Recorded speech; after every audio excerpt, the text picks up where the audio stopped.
What's up, guys? It's me, RP, and today I am at the press release launch for the Aprilia SR GT.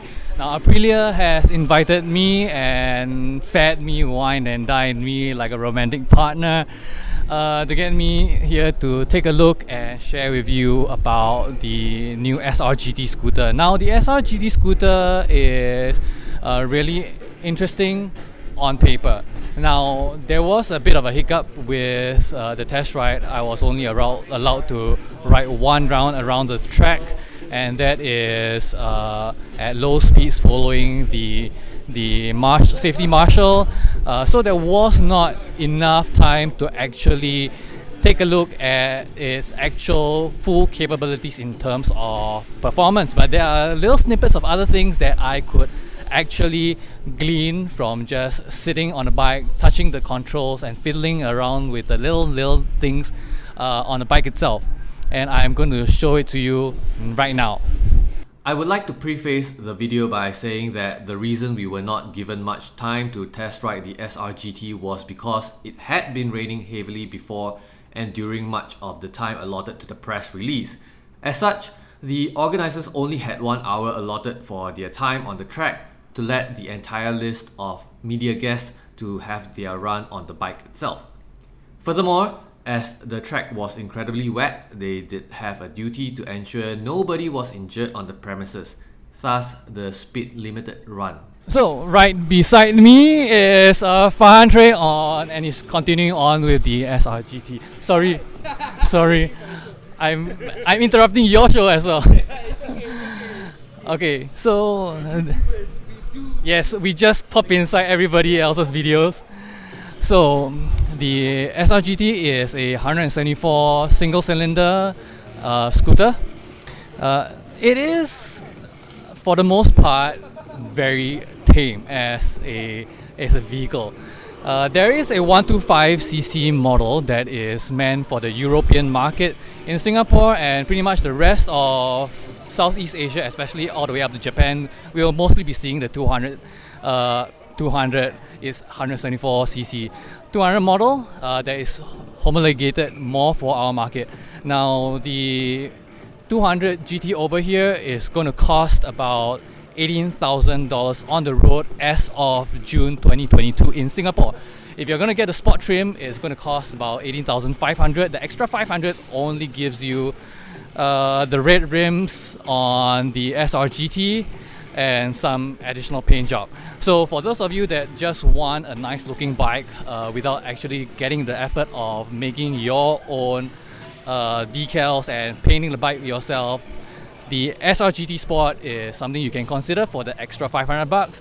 But for the most part, the SR GT 200 alone is more than enough for anybody. Now, as I did mention, I only had one lap around the track with the SR GT.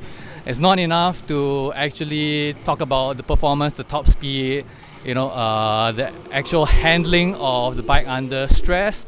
But from what I can tell, at least up to a speed of 30 to 40 kilometers an hour, the suspension is extremely good. It's extremely plush.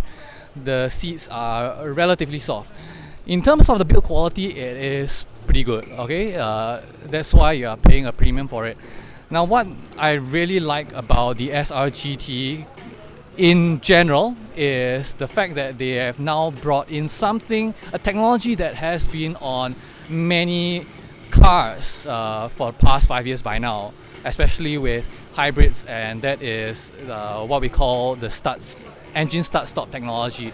So it actually helps a lot with fuel consumption, as with the reason why it was implemented on cars. When you come to a stop, the engine is able to intelligently sense that you are not using the engine and stop it, and then it will start the bike by itself when you pull the throttle.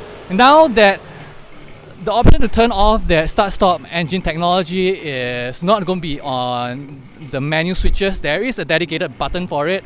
And I think that is a good idea because you don't want to faff about with engine start-stop technology by going through the entire menu, because it is something that you are going to do on the fly, and I believe that it was a good idea to have it placed on the the left handlebar as its own dedicated switch.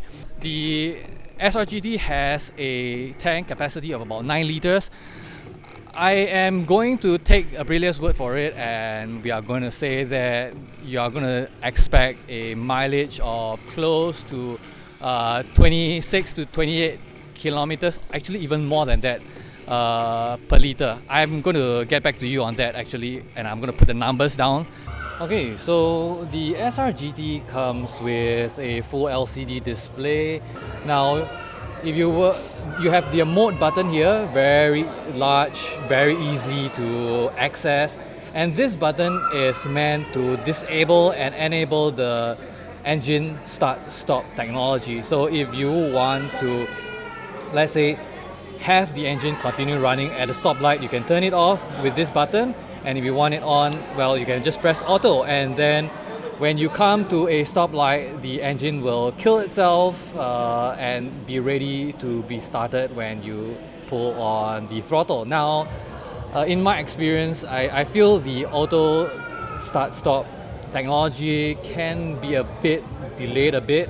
I think it's a tad bit overzealous, which will help you if you are trying to really save on the last bit of petrol, but I think it could be a bit more toned down a bit, so that when you stop there is maybe a second or so where the engine is still running, so that you can make split-second move-offs in case the traffic light turns green all of a sudden, for example. Now, mirrors are very standard ball mirrors. The shape is kind of in line with the look of the SRGT. I think it's not bad, though I would personally change it myself to something more rectangular to give it a more aggressive look. Now the handlebars, they've gone with something that is a bit more like a real motorcycle with an exposed handlebar clamp, so that you can choose to mount your own motorcycle handlebars if you want. If you want a wider set of handlebars, you just need to finagle a bit with the wires to extend it a bit, so that you can actually be able to control the bike while still having longer bars. Or if you do decide to have a different sweep, different material, maybe you might want to get into carbon fiber bars. It's all something that can be easily done on this, and this is not exactly necessary, but it's good to have. The amount of information you get is pretty good. Now there is actually a lot of space here that is blank, that will never show up any information. Technically, there are 4 the indicators that would go for the electronic options that are not homologated for the Singapore market. Things like traction control and heated grips. So they are not something that is sold in Singapore until the market demands it, so they will not show up as indicators for anything. These spaces will be blank, the left and the right. You've got time, you've got your trip meter, your engine temperature sensor, odometer, and your fuel gauge. So there is a lot of information. If I were to press the mode button, you can turn the trip into a battery volt readout, which is amazing. A lot of bikes generally tend to require a secondary external voltmeter to be installed if you want to maintain or at least monitor the health of your battery, but this is something that comes stock on the Aprilia SRGT. Very useful for commuters, especially if you're not going to be checking physically on the battery anytime soon, or constantly for that matter, because for the most part, being a scooter, I would say it's a bit hard to get the battery itself. Now you have, yeah, that's about it. So the center, you've got your speed, and then you got a digital tachometer that goes all the way up to 11,000 RPM. Now, when you bring up the seat, you've got a very generous, about 25-ish liter boot space for literally anything you want. If you are carrying maybe a AGV, a Pista GP, a helmet of that size would definitely fit. the basin over here, and then some. You could still fit gloves, a small jacket, some extra documents if you want, or if you don't even want to have a helmet in here, you could fit quite a lot of things. Access to some of the electronics, especially the carburetor and stuff like that, is all accessed by removing the 4 Torx screws here, and then you will be able to get access to that. As a bike, the SR-GT line actually looks very good among the entire class of 150 to 200cc scooters, if not the best, with its closest competitors being the Honda ADV 150 and the Yamaha NMAX 155. Having one of the highest seat heights at 799mm high in this class also makes it rather appealing to taller riders like myself, who are straddling at 1.8 meters tall.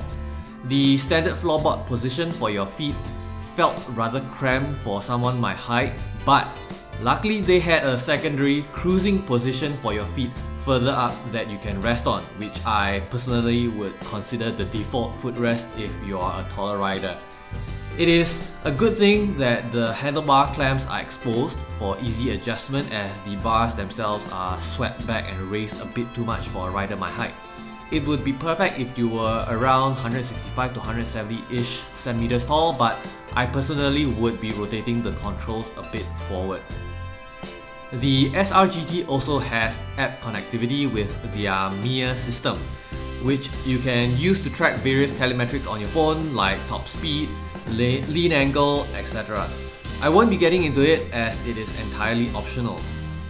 It also has the highest ground clearance among its class of scooters at 175mm high, 10mm more than its closest competitor, the Honda ADV 150. Now, you won't be doing any log jumps in Tampines Quarry anytime soon on one of these, especially with the exposed oil pan.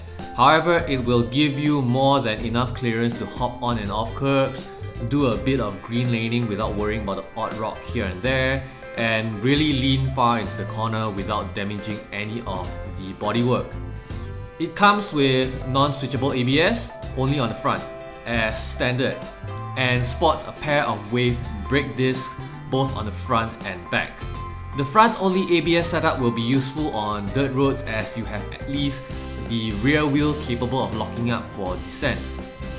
I would say as far as scooters go, the SR-GT is a perfect starting point for anyone who wants it for utilitarian purposes, but may want to find an easy way to gain confidence in an off-road environment from absolute zero.